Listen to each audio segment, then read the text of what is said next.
Assalamualaikum warahmatullahi wabarakatuh. Waalaikumsalam. Terima kasih kepada dosen pengampu kita, yaitu Ibu Dr. Desi Rahmatina, SPD MSc, selaku dosen pengampu mata kuliah Statistika Inferensial. Kami dari kelompok satu yang presentasikan mengenai uji Chi-square, K-sampel, uji median extension, dan uji Kruskal-Wallis. Di sini saya bersama teman-teman saya, yaitu ada Kristostomus Tamunan, ada Dewi Clarita Yuhana, ada Dwi Wahyu Wijayanti selaku saya sendiri, ada Eka Widya Astuti, ada Halda Queen Latifah, ada Raja Muhammad Duta, dan Syarika Azka. Baik, kami dimulai. Yang pertama itu adalah uji Chi-square K-sampel yang akan disampaikan oleh Queen dan Azka. Kepada Queen dan Azka dipersilakan. Baik, terima kasih kepada moderator. Selanjutnya kita masuk ke uji yang pertama, yaitu uji Chi-square K-sampel, di mana pengertian uji Chi-square K-sampel ini dikenal juga sebagai uji homogenitas. Merupakan salah satu metode uji non-parametrik yang digunakan untuk menguji apakah proporsi kategori pada dua atau lebih kelompok independen adalah sama. Uji ini sering digunakan ketika data bersifat kategorik, nominal, atau ordinal, dan tujuannya adalah untuk mengetahui apakah distribusi kategori dalam tiap kelompok berbeda secara signifikan. Nah, ini ada beberapa syarat-syarat penggunaan uji Chi-square K-sampel, bisa dilihat ada 6 syarat. Next week.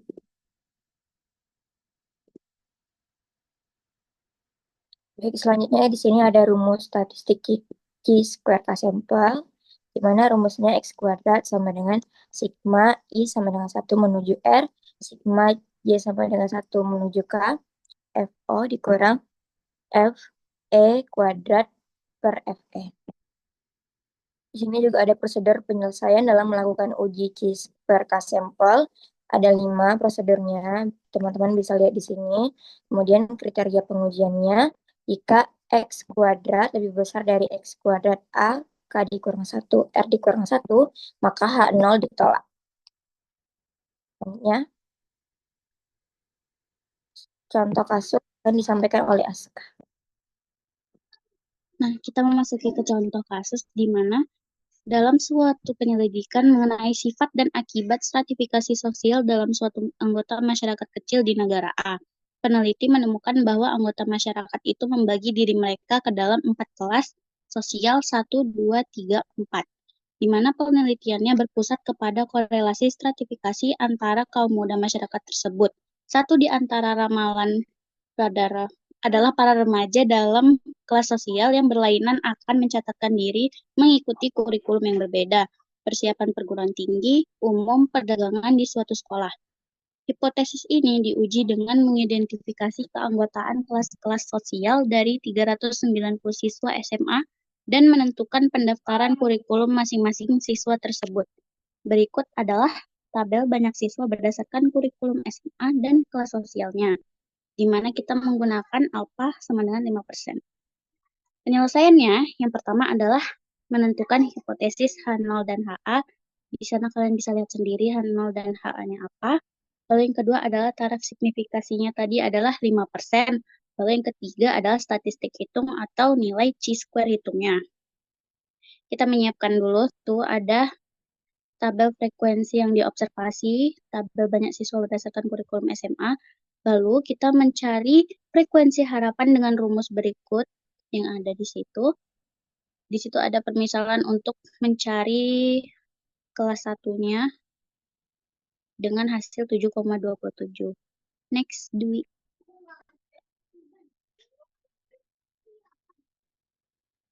Nah, setelah kita mencari tabel frekuensi harapannya, kita hitung nih nilai Chi-square hitungnya dengan rumus sebagai berikut. Tinggal masukin aja angka-angkanya dari frekuensi yang diobservasi sama frekuensi yang diharapkan. Lalu mendapatkanlah hasil 69,38. Lalu yang keempat, kriteria pengujiannya kita membandingkan Chi-square hitung dengan Chi-square tabel. Situ ada Chi-square tabelnya itu. Tadi ada signifikasinya dengan baris itu 4, ada kolomnya 3, 4 kurang 1 dengan 3 kurang 1.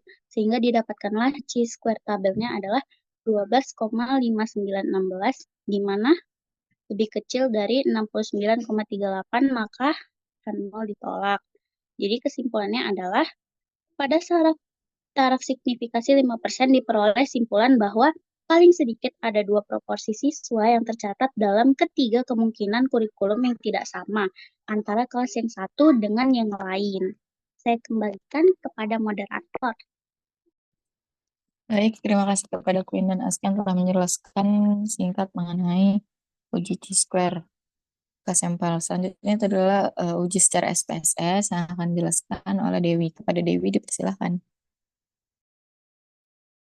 Oke, baik. Terima kasih kepada moderator. Di sini saya akan menjelaskan uji Chi-square K-sampel secara SPSS, di mana yang pertama kita memasukkan data ke dalam data view seperti pada gambar di PPT kami. Itu ada kurikulum, kelas, dan frekuensi. Yang kedua, kita klik variabel view, lalu di bagian values-nya itu kita sesuaikan dengan gambar yang pada di PPT kami, tuh di bagian kurikulum, di bagian kelasnya.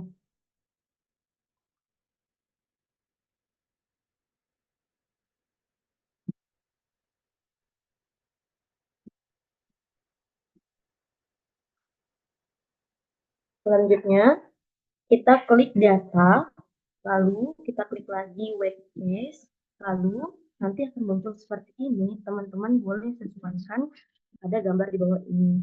Lalu teman-teman boleh klik OK.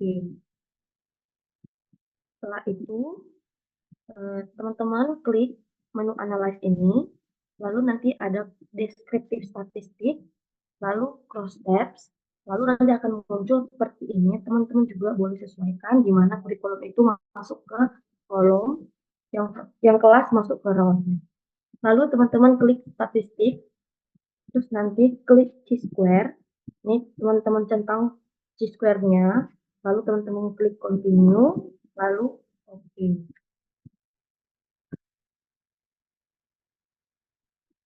Nah, ini adalah hasil output kami, di mana nilai signifikannya adalah 0,000, yang dimana itu adalah kurang dari 0,05.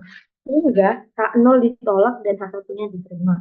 Artinya, terdapat perbedaan yang signifikan antara kelas sosial dan jenis kurikulum yang diambil siswa, atau kedua variabel tidak independen. Pada syarat signifikansi 5% diperoleh simpulan bahwa paling sedikit ada 2 proporsi siswa yang tercatat dalam ketiga kemungkinan kurikulum yang tidak sama antara kelas yang satu dengan yang lain. Sekian, saya kembalikan kepada moderator. Terima kasih kepada Dewi yang telah menjelaskan uji secara SPSS. Selanjutnya itu adalah penjelasan mengenai uji median extension yang akan dijelaskan oleh Chrysostomus dan Eka Widya. Pada Thomas dan Eka dipersilakan. Terima kasih kepada moderator. Nah, kita masuk ke dalam uji median extension. Yang dimana uji median extension ini itu biasa disebutkan median test, yang dimana merupakan salah satu jenis uji non-parametrik yang digunakan untuk menguji apakah terdapat perbedaan signifikan antara kelompok independen terhadap letak median populasi. Nah, uji ini itu merupakan ekstensi dari uji median dua kelompok yang diperluas untuk lebih dari dua kelompok. Nah, uji ini itu sangat berguna bagi penelitian sosial, pendidikan, dan kesehatan, yang dimana data ini seringkali tidak memenuhi asumsi normalitas atau yang bersifat ordinal, seperti sikap, persepsi, atau kepuasan.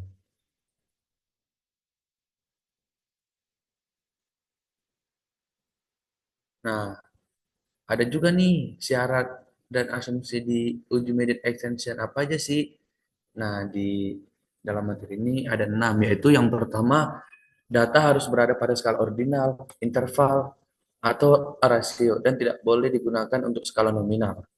Yang kedua, kelompok itu bersifat independen. Contohnya, kelompok umur, profesi yang berbeda, lokasi berbeda, dan lainnya. Nah, yang ketiga, tidak memerlukan distribusi normal. Yang keempat, median gabungan. Yang kelima, ukuran sampel. Di sini tidak ada aturan ketat, tetapi disarankan lebih dari 5 observasi per kelompok agar apa uji chi-square-nya itu dapat berjalan dengan optimal. Yang keenam dan yang terakhir ialah asumsi homogenitas tidak diperlukan. Maksudnya itu tidak seperti ANOVA. Uji ini tidak memerlukan asumsi homogenitas varians. Seperti itu. Nah, contoh soal kasus itu dijelaskan oleh Eka. Kepada Eka di slide.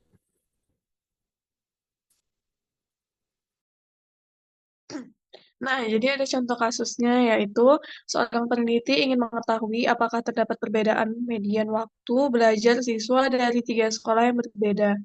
Ia mengambil sampel acak sebanyak 10 siswa dari masing-masing sekolah dan mencatat jam belajar per minggu masing-masing siswa berikut. Jadi ada sekolah A, B, dan C pada tabel. Lalu langkah yang pertama yaitu menentukan hipotesisnya, yaitu H0-nya itu tidak terdapat perbedaan, sedangkan H1-nya itu terdapat perbedaan. Lalu langkah keduanya, itu kita gabungkan seluruh datanya secara terurut. Setelah kita gabungkan, ternyata ada 30 nilai data, mulai dari 3, 4, 5, 6, 7, 8, 9, dan 10. Lalu langkah ketiga yaitu kita menghitung mediannya. Karena jumlah datanya itu genap, makanya kita memakai rumus median sama dengan data ke-15 ditambah data ke-16 dibagi 2, itu hasilnya 6. Lalu langkah keempat, itu kita kategorikan datanya, yaitu yang kurang dari sama dengan 6 dan lebih dari 6. Kenapa 6? Karena patokannya dari yang median tadi. Nah, untuk sekolah A yang kurang dari 6 itu ada 6 siswa, sedangkan yang lebih itu ada 4 siswa. Sekolah B yang kurang dari sama dengan 6 ada 10, sedangkan yang lebih dari 6 ada 0. Sedangkan sekolah C itu sebaliknya, yang kurang sama dengan 6 itu 0, sedangkan yang lebih dari 6 itu ada 10. Next. Langkah kelima itu kita buat tabel kontingensinya. Setelah kita buat, kita cari dulu nilai harapannya tiap sel untuk kita masukkan ke uji chi-square-nya dengan rumus sigma O dikurang E kuadrat dibagi E. Lanjut. Nah, tadi kan udah dibuat tuh tabel kontingensinya. Terus kita cari nilai harapannya untuk yang sekolah A lebih dari 6, kurang dari 6. Untuk sekolah B kurang dari 6, lebih dari 6, sampai yang ke sekolah C. Nah, rumus yang kita gunakan itu yaitu total sekolah dikali total kurang dari 6 atau lebih dari 6 dibagi total keseluruhannya. Setelah kita dapat, kita masuk ke tahap yang berikutnya, yaitu langkah memasukkan ke rumus chi-square-nya. Nah, kita masukkan tuh mulai dari yang sekolah A, B, dan C kurang dari 6 atau lebih dari 6. Nah, ternyata kita dapat bahwa chi-square-nya itu kira-kira hasilnya 20,38. Nah, setelah itu kita masuk ke langkah 7, yaitu uji hipotesisnya. Kita cari dulu derajat kebebasannya dengan cara baris dikurang 1, dikali kolom dikurang 1. Nah, hasilnya itu 2. Sedangkan taraf signifikan yang kita pakai yaitu 5%. Jadi, nilai kritis dari tabel chi-square adalah 5,991. Nah, karena 20,38 tadi lebih besar daripada 5,991, maka H0-nya ditolak dan H1-nya diterima. Sehingga terdapat perbedaan median waktu belajar antara sekolah A, B, dan C. Nah, kesimpulannya, dengan tingkat signifikan 5%, terdapat perbedaan signifikan pada median waktu belajar siswa dari ketiga sekolah. Sekolah C memiliki nilai lebih median seluruhnya, sekolah B kurang dari median, dan sekolah A campuran, menunjukkan distribusi yang berbeda. Sekian dari saya kembalikan ke moderator. Oke, baik. Terima kasih kepada Chrysostomus dan Eka yang telah menjelaskan tentang median extension. Selanjutnya yaitu uji SPSS yang akan dijelaskan oleh Dewi. Kepada Dewi dipersilakan.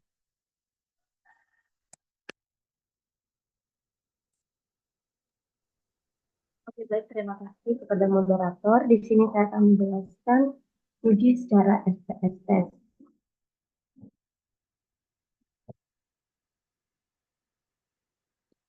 Nah, yang pertama, teman-teman boleh masukkan data ke dalam data itu. Ini ada sekolah dan waktu belajar. Lalu,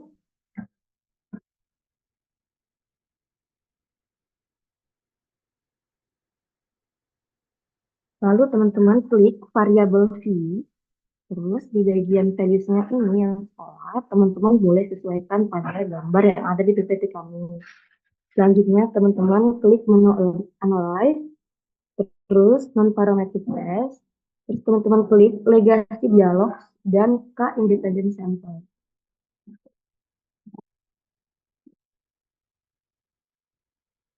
Selanjutnya, teman-teman boleh sesuaikan seperti gambar di bawah ini. Lalu, teman-teman klik Define Range, terus sesuaikan dengan gambar di bawah ini, teman-teman klik Continue, teman-teman klik OK.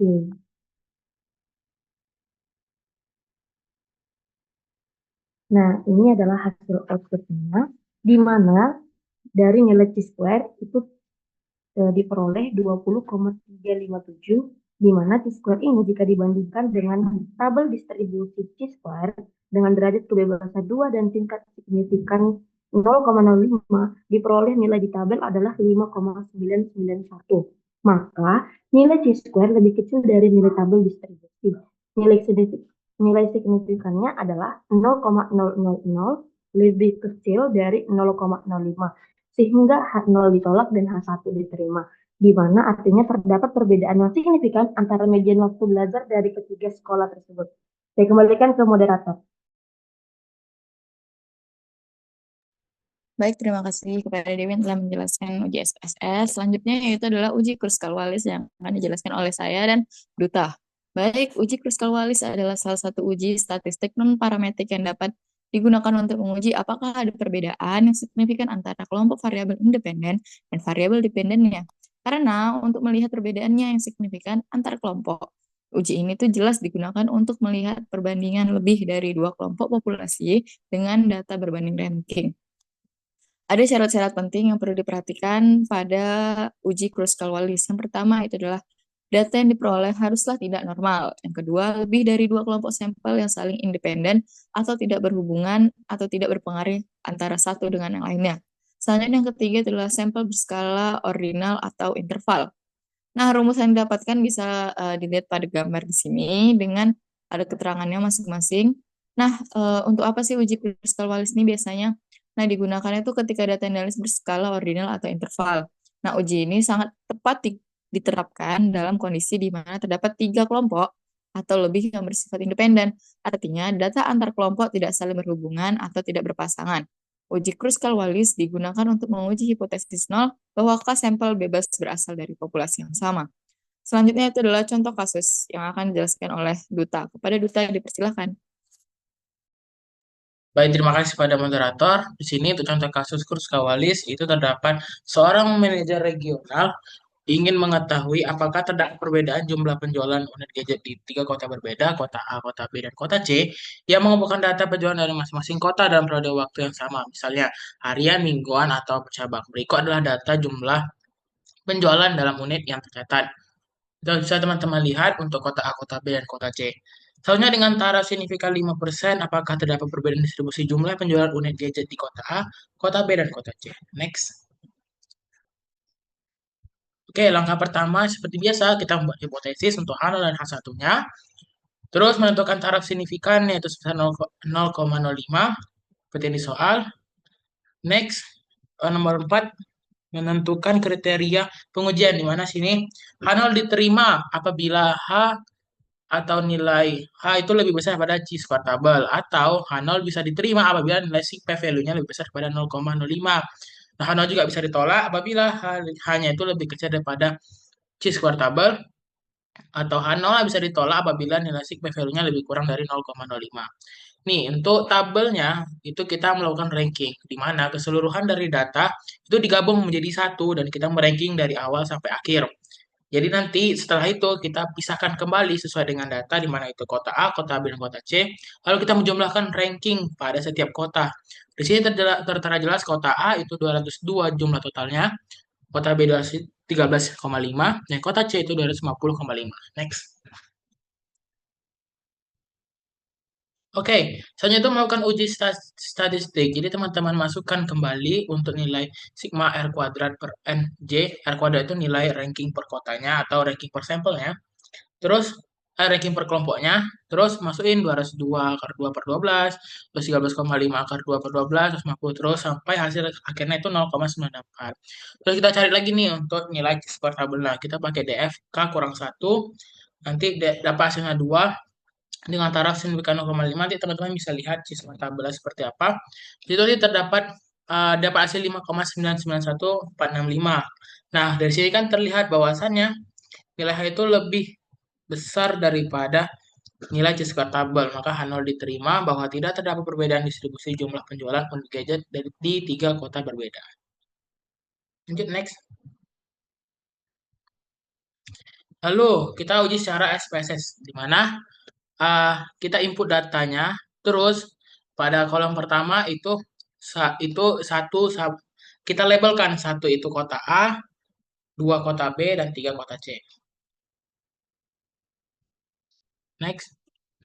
Lalu untuk nomor 3-nya itu kita uji distribusi normal. Ini seperti yang kita lakukan pada regresi biasa, itu distribusi normal. Jadi ketika dia di bawah 0,05, maka dia tidak berdistribusi mana dan bisa dipakai untuk Kruskal-Wallis. Selanjutnya itu setelah pencarian analyze, non-parametric test, legacy dialog, dan independent sample. Terus nanti tertera box itu ada gambar bahwasanya factor list dan juga dependent. Jadi teman-teman masukin dependent itu untuk nilai skornya atau ranking atau nilai jumlah unit per gadgetnya, terus factor listnya itu kotanya. Jadi teman-teman bisa rank minimumnya 1 dan juga maksimum 3. Terus hasilnya bisa tarik kesimpulan bahwasanya berdasarkan CP value lebih besar dari 0,05, maka H0 diterima.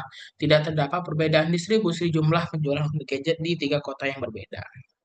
Oke, itu saja dari saya kembalikan kepada moderator. Terima kasih kepada kita. Terima kasih kepada teman-teman yang telah menjelaskannya. Terima kasih juga kepada teman-teman yang telah melihat video ini. Jika ada pertanyaan, boleh dilampirkan pada kolom pertanyaan. Kami membuka 2 pertanyaan. Terima kasih atas perhatiannya. Jika ada salah kata maupun perilaku, kami minta maaf dan kami akan perbaiki. Sekian dari kami. Assalamualaikum warahmatullahi wabarakatuh.